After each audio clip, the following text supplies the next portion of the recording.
সারা বাংলাদেশের মানুষ আপনাকে দেখছে, আপনার কথা শুনছে। আপনি বলুন, সংসার আপনার কেন ভালো লাগে না?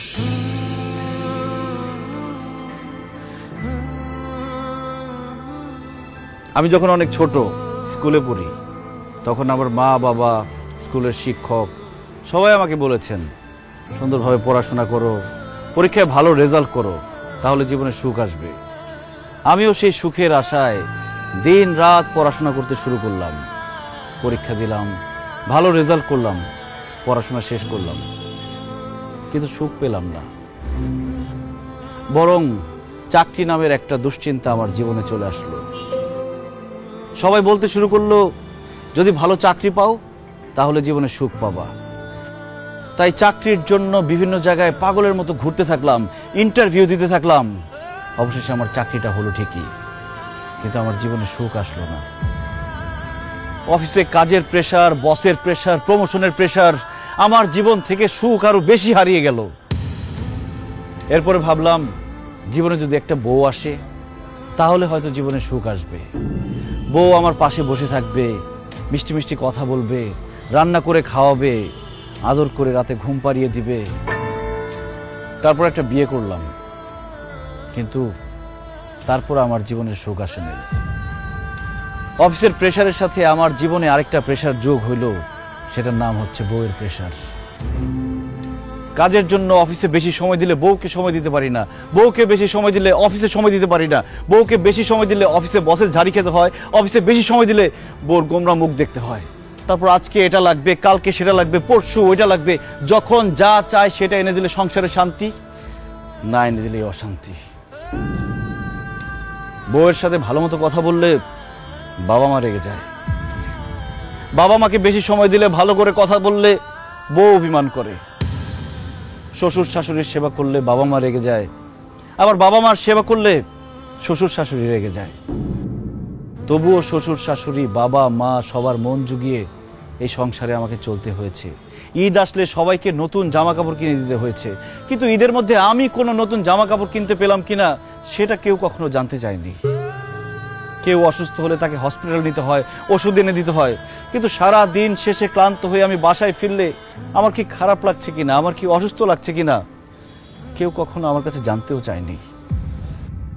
আর এইসব শুধু আমার সাথে না, বাংলাদেশের হাজার হাজার লাখো পুরুষের সাথে প্রতিনিয়ত হচ্ছে এরকম। এত কিছু করার পরও একজন পুরুষ মানুষ, একজন স্বামী কাউকেই খুশি করতে পারে না। সবার শুধু সেই পুরুষ মানুষটার উপরে কমপ্লেইন আর কমপ্লেইন। তাই সংসার থেকে আমার মন উঠে গেছে। আপন মানুষদেরকে আমার পর মনে হচ্ছে, বাড়িটাকে আমার জেলখানা মনে হচ্ছে। আমার মনে হচ্ছে আমার খোলা হাওয়া দরকার, আমার নির্ভেজাল জীবন দরকার, আমার একা থাকা দরকার।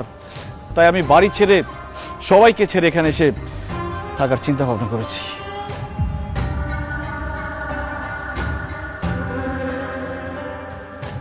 মিজান ভাই, এই ঘটনাগুলো আমার সঙ্গেও প্রতিনিয়ত ঘটে। আমারও মনে হয় আমি সব কিছু ছেড়ে ছেড়ে চলে যাই। আপনি তো একদম আমার মনের কথা বলেছেন। মিজান ভাই, আমিও সারাটা জীবন অনেক কষ্ট করছি, কিন্তু কাউরে কখনো সুখী করতে পারি নাই। মাঝে মাঝে মনটা চায় যে সংসার জীবনটা ছাইরা চলে যায়, কিন্তু বাবা মা, বউ বাচ্চা এগো মায়া ছাড়তে পারি না। বাবারে, তুই যা বলছিস তাই দেশের সব পুরুষের সাথেই হয়। পুরুষ কোনোদিন কারো আপন হইতে পারে না।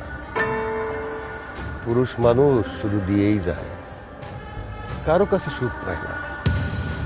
তারপরেও পুরুষ সংসার ছেড়ে যেতে পারে না। তার দায়িত্ব হচ্ছে সংসারটাকে আগলে রাখা, সংসারের সব মানুষগুলিকে ভালো রাখা। এই অবস্থাটা হইতো না রে বাবা, যদি আমরা পুরুষরা নারীরে নারী না বলতাম, মানুষ বলতাম, মানুষ ভাবতাম।